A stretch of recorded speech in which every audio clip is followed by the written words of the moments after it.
Meron ka bang kaibigan na hindi mo akalain na magiging close mo? Meron? Ako rin meron. Nakaabot kami. This is Chino. Matuturing kong founder ng tropahan dahil siya naman talaga ang may pasimuno ng ibang lakad. Di ko akalain dahil big stars ang mga close nito eh.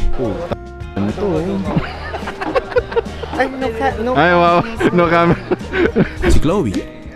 Di naman talaga kami close noon. Ewan ko nga ba, ba't bigla kami naging close? Basta ngayon, bigla na lang yung tatawag para mang-asar lang. As in. Si Keboy. Dati akong tinawag na sobrang idol ko to. Sa inuman ha. At kinabukasan, di na ako pinansin. Introvert kasi siya. Pero, intro lang pala. Si Eve, tinatawag naming madam dahil narinig ko lang sa kanila. Di kami madalas mag-usap pero alam kong may paki siya. Promise. Si Igme. Okay lang. Hindi, joke lang. Nung nag-stay siya sa amin noon, madali ko siyang naka-vibe. Pero siya kasi yung pinakabata, so... Ayun, si Jopper.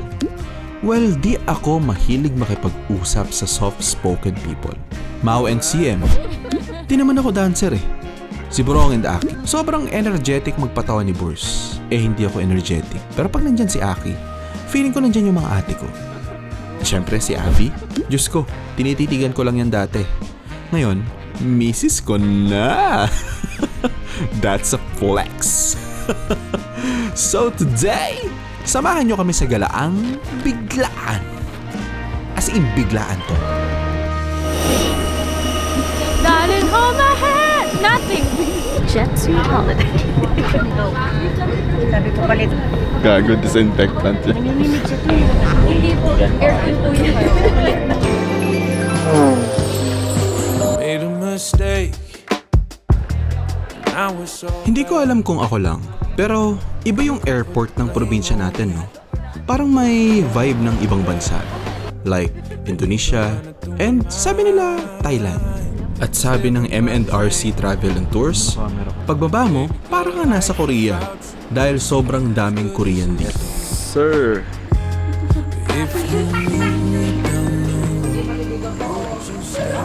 Episode 4. Kamusta kayo? So, nandito na kami guys sa Bohol. Sa Panglao kami ngayon. Ilang days pa kami? Hindi ko alam. 3 days kami dito. Ay, ito tayo. Ate! Eri tayo.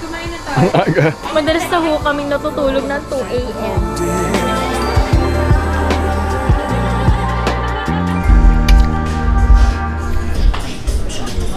Morning. Hindi live? Pag sa first day ng travel nyo magtotropa, talagang pabonggaan ng outfit eh, no? Sa mga susunod kaya, ano na kaya suot namin, no?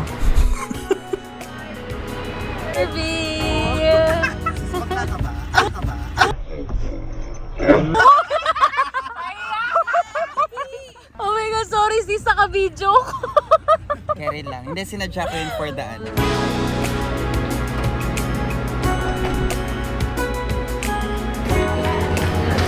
Siyempre, di ko kayo iiwan. Siyempre, kasama kayo. So ang pupuntahan natin ngayon ay nakikita lang noon sa libro o kaya naman sa postcard. Basta madalas natin itong pinag-uusapan noon sa Hekasi or History. Ito ang Chocolate Hills!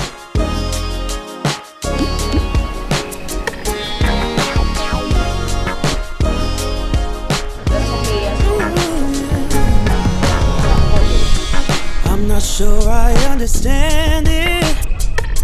Pag nagta-travel talaga kami, hindi ako masyado nagre-research about sa lugar kasi ayoko ma-spoil agad ng internet. Pero ngayon, nung nakita ko na siya sa personal, maganda pala siya. And here is the Chocolate Hills. Enjoy. It's all because of you. I feel the way I do. Okay, ready? 1, 2, 3, Ang makikita naman natin dito ay ang mga tarsier, no? Pamilyar tayo dito pero mas okay pa rin na makita personal. Sa aming mga Gen Y at Gen Z, naabutan namin walang internet at konti pa lang ang nakikita. Kaya surreal ang feeling namin na makakita ng isa sa mga nakalagay sa history. Hindi nga pala kami masyado makapagsalita dito dahil ayaw ng tarsier ang sobrang ingay. Madali kasi silang ma-stress, kaya pwede silang mag-suicide. If pupunta ka dito, syempre, observe silence at huwag gagamit ng camera na may flash. Okay? Ganda ko to sa live. Ganyan lang sila kaliit. Wala nang mas malaki ganun din. Wala nang mas malaki. Ito. Ay, hindi. Tao ako. Ito yung traditional na nagsasalita. Welcome po sa Bohol.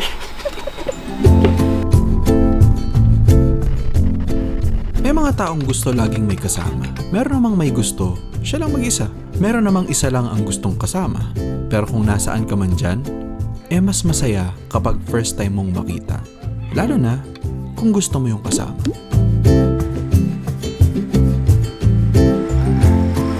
Ganda pala ng man-made na. Ewan ko, nakakatulala. Parang ang sarap tumambay lang dito. Isa sa mga bucket list ko to eh. Saya ko. Ay, gusto ko dyan sa official photographer na yan. Shout out to my best friend, Mitch. Suddenly, the world I used to know, I see it differently. You woke me from a dream, now here's reality. Baby, baby, you are really hurting me. 'Cause every time you tell me I look good and that I'm doing fine, but nothing ever changes. And now I see, baby, you are hurting me. Stuck in repeat. If you don't need me, just let me know when I go.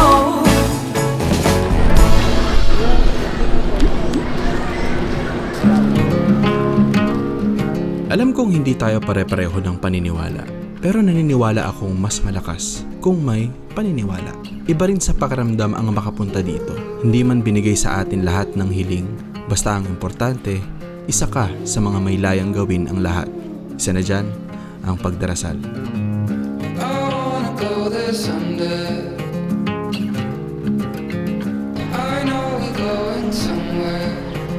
Naalala nyo ba ang pag-aapira ng laway kapag may kasunduan ang dalawang magkaibigan? Well, parang ganun rin ang nangyari kay Legazpi at si Katuna. Nga lang, dugo ang sa kanila at take note, ininom nila yun ha. Ang tawag sa traditional ritual na ito ay blood compact o sa salitang Bisayan, sandugo.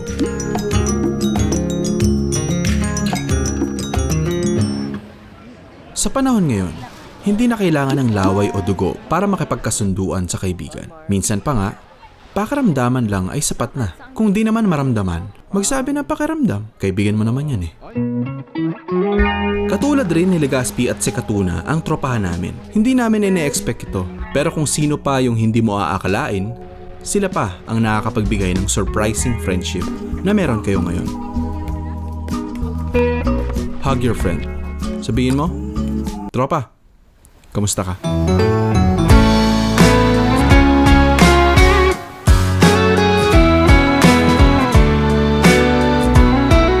Ang boya!